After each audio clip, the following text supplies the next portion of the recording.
Tantas páginas lidas muito antes, tantos livros que enchiam as estantes, tantos heróis a povoar os sonhos, tantos perigos, monstros tão medonhos. Nos tempos sem TV e sem imagem, palavras fabricavam paisagem. Tesouros, mapas, ilhas tropicais, argonautas, recifes de corais, perigos na neblina, entre os rochedos, 20.000 léguas cheias de segredos.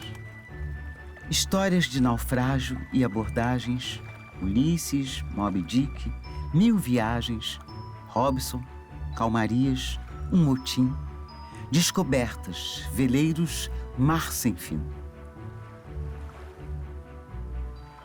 Quando eu era criança, eu passava todas as férias de verão em casa dos meus avós maternos.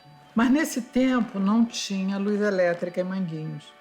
Então o dia começava cedo, acabava cedo, na hora que escurecia a gente já ia jantar e ficávamos contando histórias e ouvindo histórias. Meus avós contavam histórias, minha avó era uma verdadeira biblioteca de literatura oral. A minha tia tinha um repertório de contos de fadas enorme. Às vezes a gente caminhava na praia, na beira do mar, assim, de noite, quando era noite de lua cheia, quando estava claro, e ela ia pelo caminho contando histórias. Então sempre houve uma presença muito grande de histórias contadas na minha infância. E eu continuei depois. Eu sempre contei história para os netos, contei história para os filhos, antes disso muito. Enfim, vejo os filhos contarem para meus netos. Eu acho que faz parte muito da nossa vivência familiar.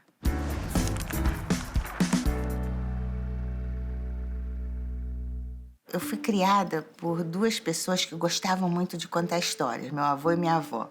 E eu passei a descobrir os livros. Não que eu tivesse me alfabetizado inteiramente sozinha, a gente já estava começando com a cartilha na escola, mas eu tinha tanto interesse que eu fui talvez a primeira a aprender a ler. Aí eu cheguei pra minha avó, vovó, eu sei ler.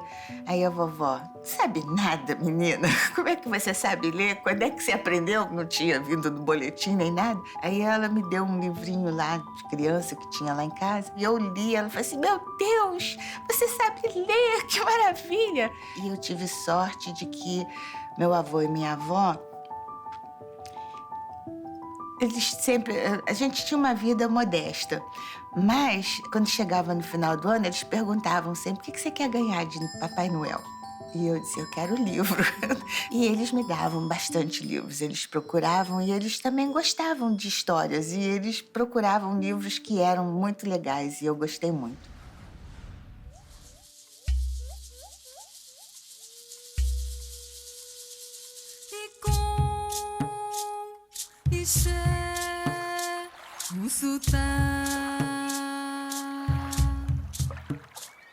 Eu escrevo desde os 14.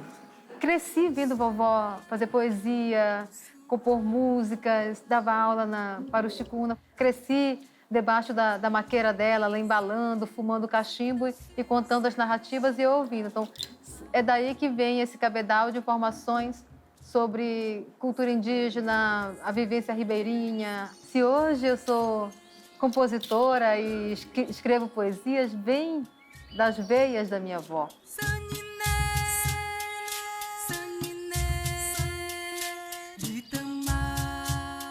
Tomei contato com a escrita, que na realidade é a nossa literatura, através das lágrimas da minha avó, porque ela me pedia para escrever as cartas.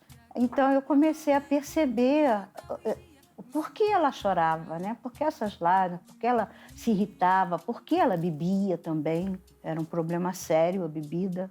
E a partir daí eu me tornei uma pequena observadora, né? Que quase não falava naquela época, e escrevia esse sentimento. Então, em cima disso é que eu conto as minhas histórias, as minhas lendas, os meus cânticos, os meus poemas. Então eu tive toda essa iluminação que eu chamo, que na realidade não é minha, pertence sim a essa ancestralidade que eu trouxe para esse século.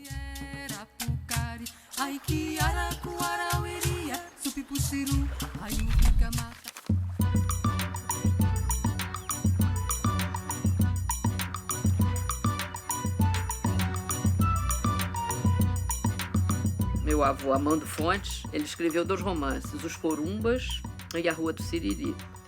Quando ele morreu, eu tinha só 10 anos e vinha ler os romances dele, eu tinha 12, 13 anos.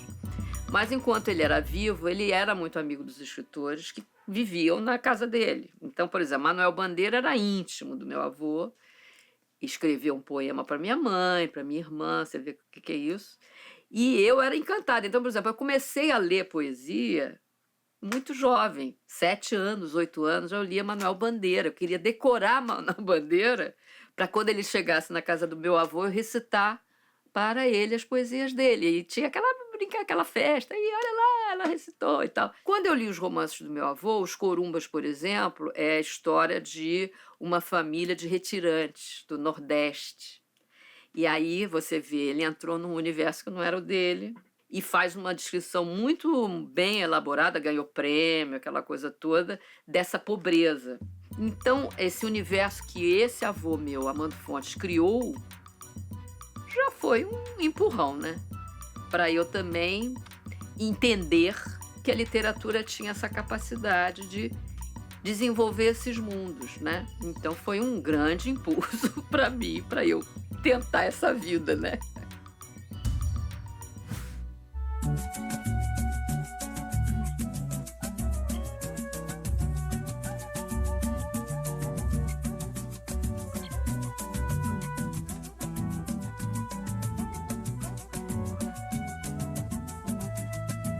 Eu sou uma menina do subúrbio do Rio de Janeiro e eu sou a filha da Marina e do Jaci. 2 pessoas que tinham um engajamento social muito importante. Minha mãe era adventista do 7º dia, era líder comunitária, era professora primária, embora não tenha trabalhado fora de casa. Então, mamãe teve uma contribuição no meu processo de alfabetização, que para mim o processo de alfabetização ele foi concebido no meu lar, né? A gente aprende a ler na escola, mas para mim teve esse momento precioso, né? Sendo uma família pobre, de subúrbio, mamãe não deixava a gente assistir televisão, e isso para mim foi um grande privilégio, né? De poder ter esse tempo de sentar na varanda da casa e começar a descobrir a paixão pelas letras, o que era sílaba. E isso é muito rico de lembrar agora, porque eu estou numa fase que eu também estou alfabetizando os meus filhos. E aí a gente começa a lembrar, né, de tanto que aprender a ler é difícil, que é um momento muito mágico, onde você acha que você não vai conseguir. E, de repente, isso acontece, né?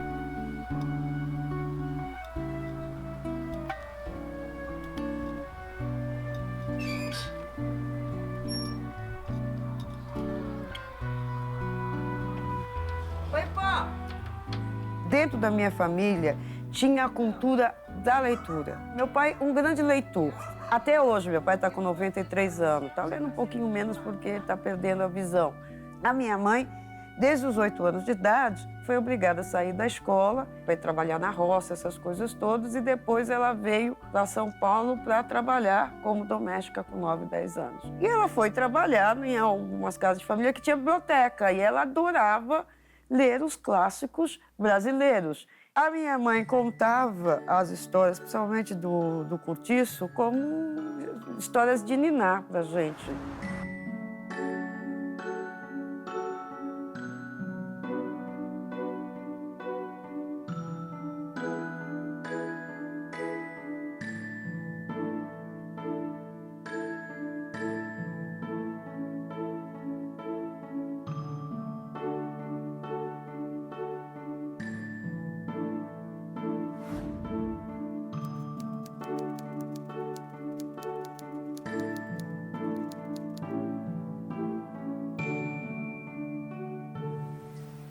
Cresci uma menina igual a todas as meninas e diferente de todas as outras.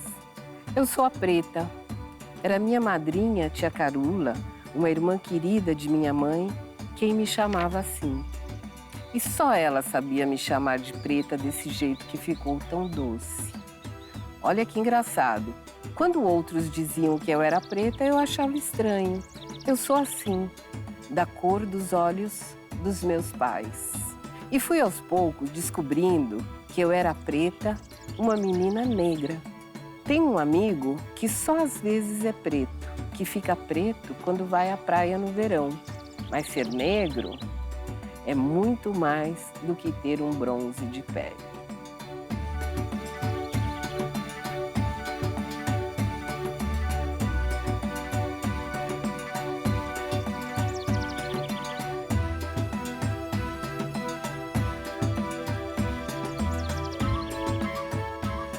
Eu tenho um amor assim muito grande pelo livro, né? O primeiro livro que eu li, eu lembro que eu me apaixonei assim. O primeiro livro que eu li, não, eu tenho lembranças de livros. Eu devia ter uns 3, 4 anos assim, lendo no chão, né, no assoalho de madeira que era como era em casa, né? E né, eu não sabia ler, mas o cheiro do livro, né, as imagens, assim, é alguma coisa que me encantava muito. Então eu gosto do livro, eu sou apaixonada pelo livro.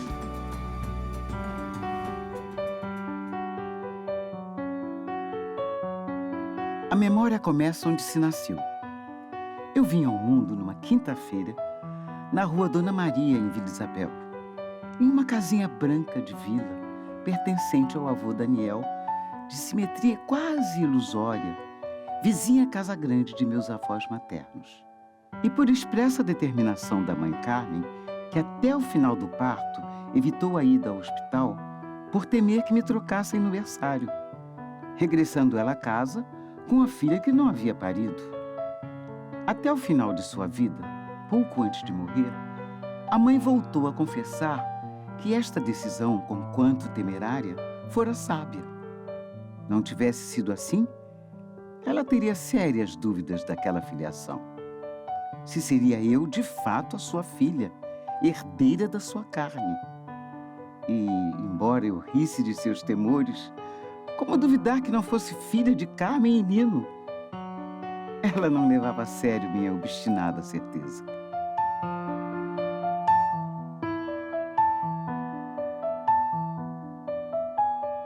A escrita, a narrativa, a ideia de escrever, por assim dizer, de uma forma muito modesta, né, me veio desde cedo.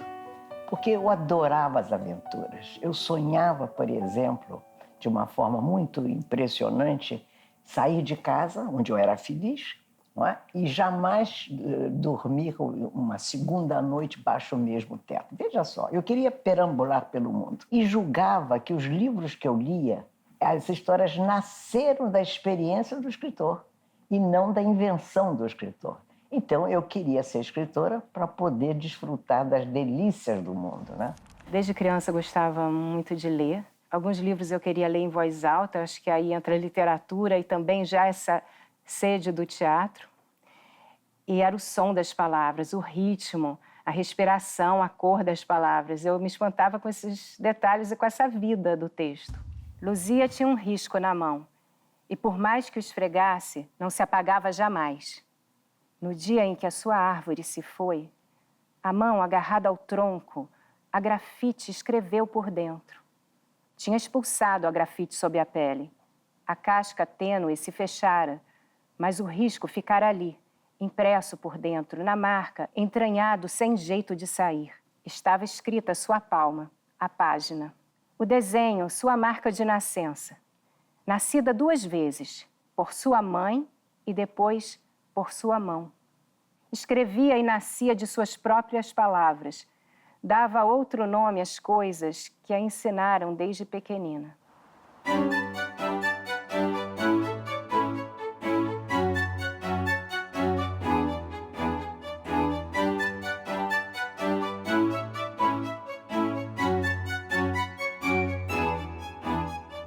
Livros estiveram presentes ao longo da minha infância, encurtando horas de dias arrastados e ampliando os limites das paredes que me protegiam do vento gelado do sul.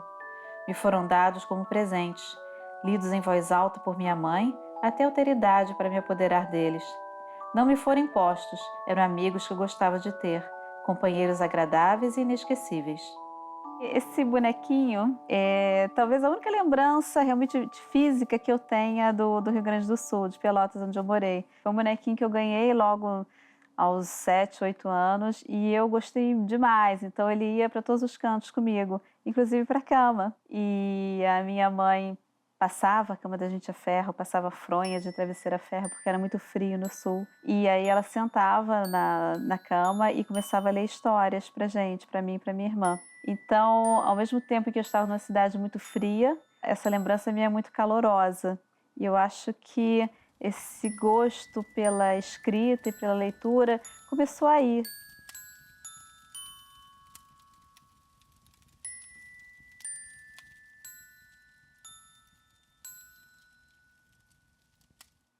Desde pequena, eu era assim, acho que eu fui meio tarada pelas palavras, né? Era assim, quase uma maníaca por palavras. Eu aprendi a ler antes dos 4 anos, praticamente sozinha. E a partir daí comecei a ler tudo. Placa na rua, letreiros, embalagem de biscoito. Eu me lembro que assim as palavras passavam para mim assim de uma forma muito forte, as palavras escritas, na verdade, muito mais do que as palavras faladas, na verdade. Eu ganhei uma espécie de diário, mas eu não queria escrever o diário, né? Não queria completar com coisas do dia a dia. Eu queria completar com o meu espanto diante das coisas. Aquelas primeiras linhas que surgiram eram poemas que eu vejo que até hoje tem alguma coisa presente ali, que era escrever diante de uma perda. Tem um poema meu de criança que eu falo: a flor pode voltar na primavera, mas não acredita muito não, porque se ela estiver morta, ela não vai voltar. E ainda, né, conforme eu fui crescendo, muitas vezes era uma urgência para existir. Eu precisava, às vezes, escrever para sentir que eu existia e para conseguir me expressar, coisas que eu não conseguia expressar falando numa conversa. No papel, eu conseguia ser eu mesma. E muitas vezes também para ter coragem de fazer alguma coisa. Eu primeiro escrevia e quando aquilo então aparecia para mim no papel, eu falava: isso é possível, então eu posso ser isso que eu coloquei no papel, eu posso fazer isso que está ali.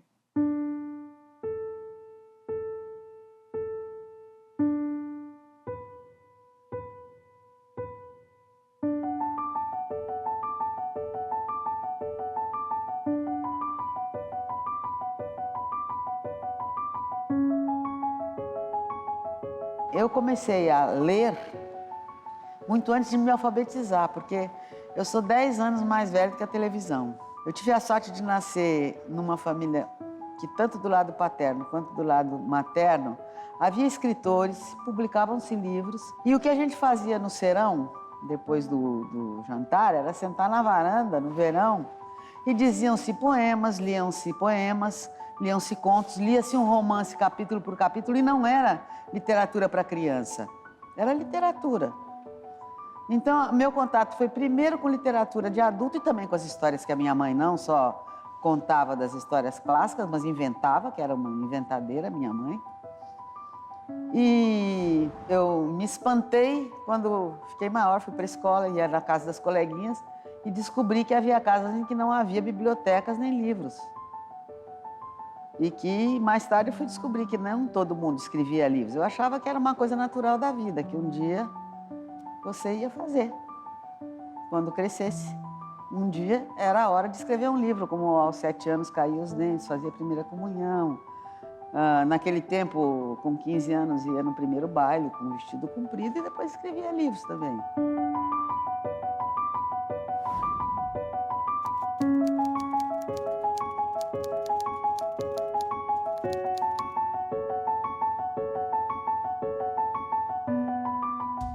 Meus pais são imigrantes.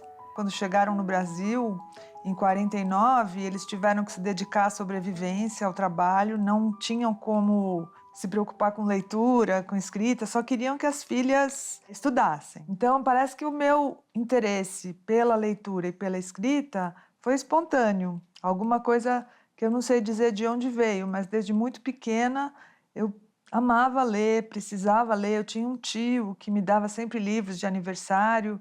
Eu não via a hora de chegar a data do meu aniversário para poder ganhar os livros de presente. Na minha casa, os meus pais liam, meu irmão mais velho lia, o de baixo também, e eu não gostava muito de ler, na verdade. Mas teve um período que eu fiquei fora do Brasil, fiquei lá na Alemanha, e sentia muita falta dos meus pais e do Brasil, e daí me arrumaram um livro para ler, chamado Boi Aruá. Depois disso eu não parei de ler, como se eu tivesse encontrado um lugar especial, assim, enquanto eu estava lendo, assim. Um espaço que eu me sinto até hoje muito bem.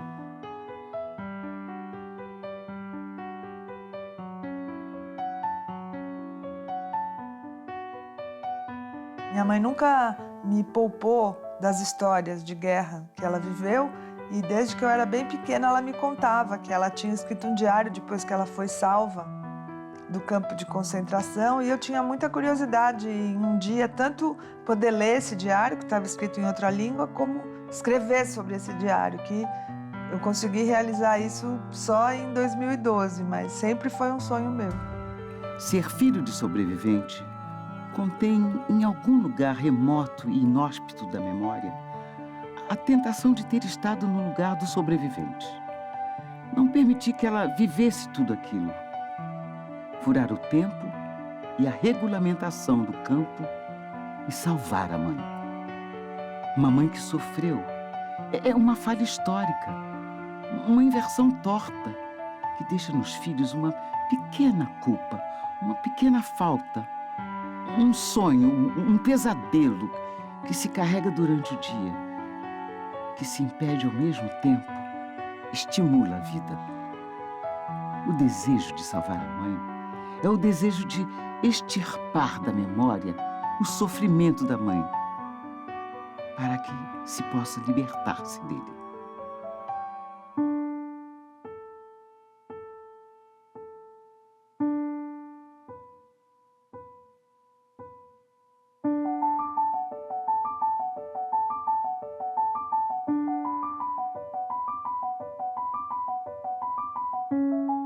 Minha mãe é uma mulher que ela chorava muito, muito, muito.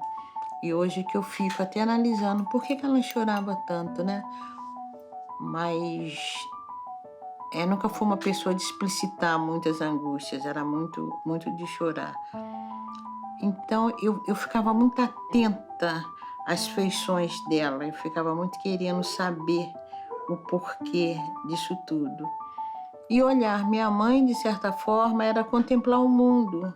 Talvez nesse exercício de contemplar minha mãe, de contemplar o mundo, de contemplar ao redor de si, me deu essa capacidade, esse gosto de ficar assuntando as coisas. Eu gosto muito de ficar assuntando as coisas, de olhar as pessoas. E sem sombra de dúvida, eu aprendi isso, foi muito com ela.